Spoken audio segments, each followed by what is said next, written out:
Salam dan bahagia. Perkenalkan, nama saya Yusuf Nugroho Tio Saputro, Prodi Teknik Industri Universitas Sarjana Wiyata Taman Siswa. Baik, di sini saya akan mempresentasikan buku saku K3.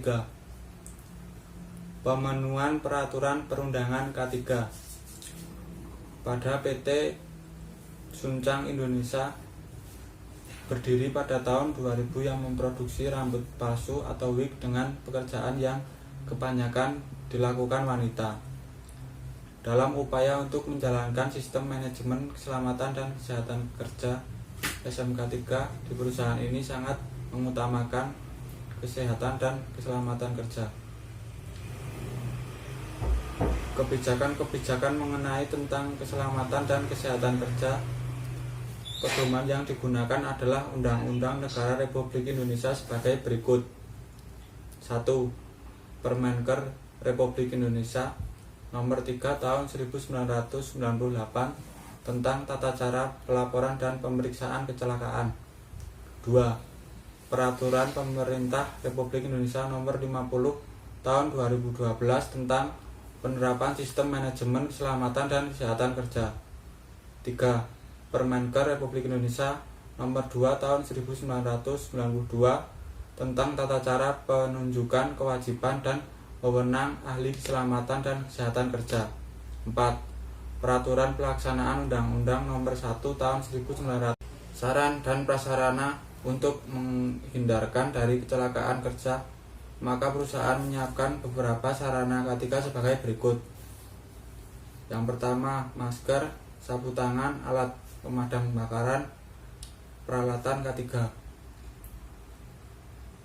Penyelesaian masalah K3 dalam upaya menjalankan keselamatan dan kesehatan kerja, SMK 3 PT Suncang Indonesia membuat kebijakan-kebijakan dan peraturan yang wajib dipatuhi oleh semua pekerja pabrik supaya meminimalisir angka kecelakaan kerja.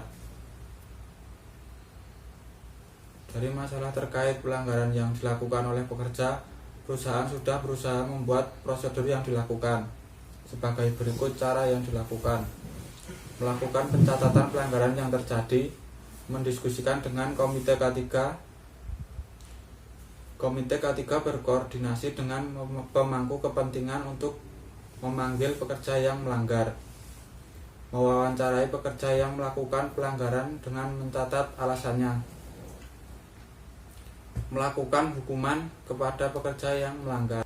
Solusi dan tindakan penyelesaian masalah K3 sebagai berikut: melakukan sosialisasi rutin terhadap pekerja, melakukan pemasangan poster pada sudut-sudut ruang pabrik. Proses konsultasi dan komunikasi K3 dalam menjalankan program yang sistem manajemen keselamatan dan kesehatan kerja SMK 3 tidak dilakukan oleh satu orang saja, tetapi dengan kerja sama tim supaya memperoleh hasil yang maksimal.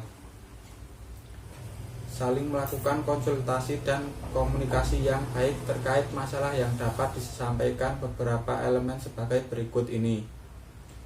Komite K3, ahli K3, penyila, kepala divisi, biro hukum perusahaan. Dari hasil proses komunikasi tersebut nantinya akan mendapat informasi terkait permasalahan yang terjadi di perusahaan dan kemudian disampaikan kepada pihak pemangku kepentingan untuk dapat ditindaklanjuti.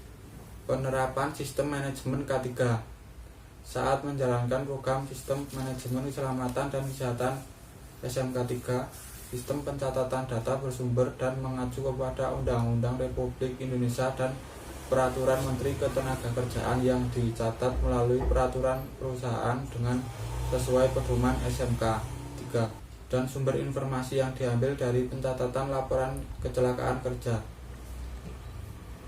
Saran-saran yang dapat diberikan sesuai dengan dampak perubahan, yaitu diberikannya sanksi kepada pekerja yang melakukan pelanggaran, membuat program pelatihan atau pengendalian bahaya di tempat kerja.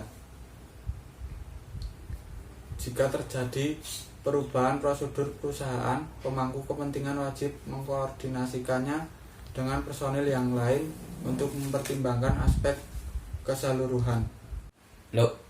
Sekian presentasi dari saya, banyak kurang lebihnya mohon maaf. Salam.